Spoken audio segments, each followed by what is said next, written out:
So last week, whenever I made the soda farls, everybody came back to me with, will you make this, will you make that? So the one thing that came up a couple of times was tea scones. And they're so easy to make, and you use the same basic ingredients as we used for the soda farls, but you add in a couple of extra things. So first of all, the equipment you need a baking tray that is dusted with flour. You don't need to grease it. You need a cutter, whatever size you like to use. If you want them big, use a bigger one. If you want them small, use a smaller one. You need a mixer. Doesn't have to be one like this. I've had this one for 30 odd years. I've done a lot of baking. It's made a lot of wedding cakes. I don't know how many. But you can get cheaper ones. I think there's one in Tesco's at the minute on offer.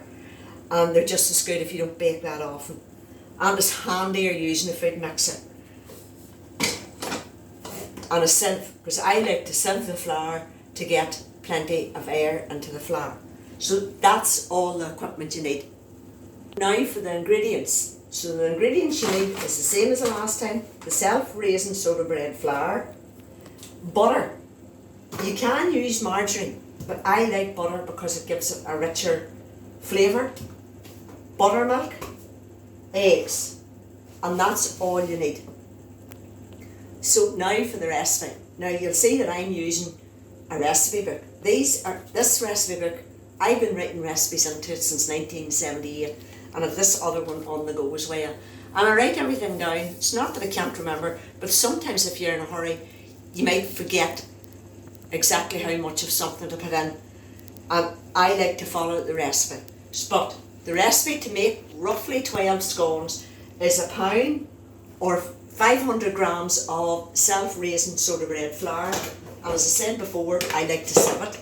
So that's it going in there. 2 ounces of sugar. And I like caster sugar. So 2 ounces is not that much. About a tablespoonful.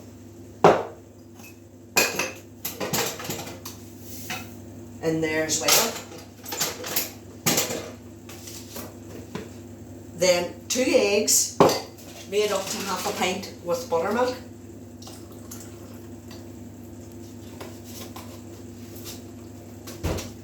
And 4 ounces or 110 grams of butter. So that was 2 ounces or 50 grams of sugar, a pound or 500 grams of self-raising flour, half a packet of butter, which is roughly, say, 125 grams of butter. So that's the sieve flour. I'm adding the butter. I've cut the butter up a wee bit. It is pretty soft. That's the butter added to it. Now I'm going to put it onto the mixer. And the beater you use is this one here.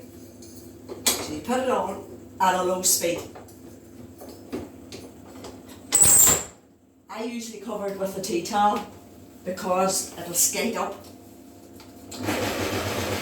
That's it ready to add the buttermilk and the eggs to. It's a bit like fine breadcrumbs, even finer than that. But it doesn't really matter. Do it all pretty quick. So keep adding the butter, the egg and the buttermilk. Now I wait for a wee minute to see how it goes before I add the last wee drop in case it's too wet.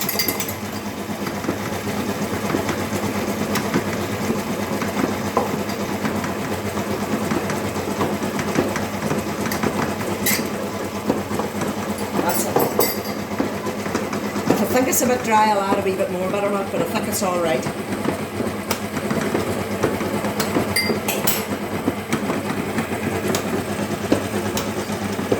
So that's the dough ready now.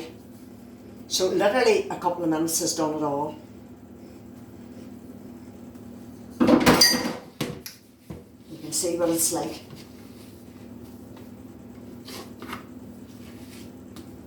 The best piece of equipment you have is your hands. Of course you need to make sure they're nice and clean.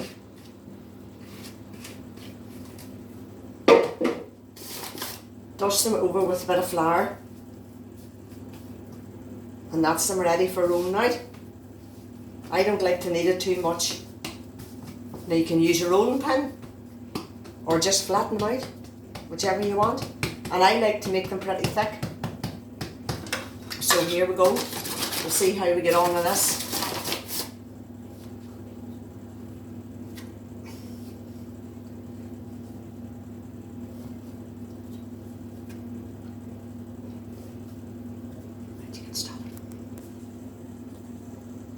That's nearly ready.